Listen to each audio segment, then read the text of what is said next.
Back to the big news of the day. A new pope elected, and he's from Chicago. We now want to bring in Erin Walsh. She's an assistant professor at the University of Chicago Divinity School. Thanks for being with us. Oh, thank you so much for having me. It's an exciting day to be studying the history of Christianity on the south side of Chicago. I believe it. So let's start with the name that he chose, Pope Leo XIV. What significance do you take from that?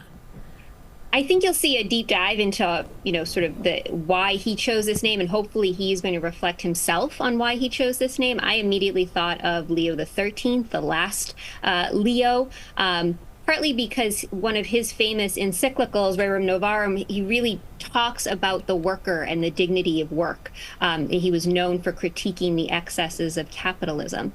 So I think if that's any indication of sort of the voice that this Pope is going to bring to the world stage, I think that's very auspicious. We heard from him just about an hour after it was announced he was elected. What did you hear and what stood out to you in that speech?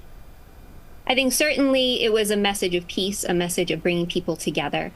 Also that he highlighted himself as a son of Augustine and Augustinian, so being a part of that order dedicated to missionary work and sort of his own pastoral work, which I think that's so important when we think about the Pope. What is going to be his pastoral touch, something that so many Catholics and non-Catholics around the world really loved about Pope Francis. So it's interesting to see him bring up that part of his identity as well.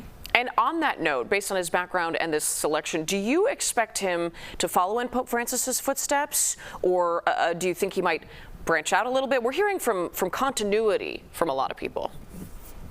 Yeah, I mean, I think we're going to have to see in the coming months and years how he grows into this role and how the role changes him. I think his working very closely with Francis is certainly going to leave an imprint on his own approach to this position, and I think his deep ties to Peru, his deep ties to South America, he really does unite North and South America in this way, and I think they both came about in the aftermath of Vatican II and the reception of that, and so I think there's a spirit here, certainly, that he will continue, but I'm sure he's going to leave his own mark, and his own personality is going to change how he approaches his position.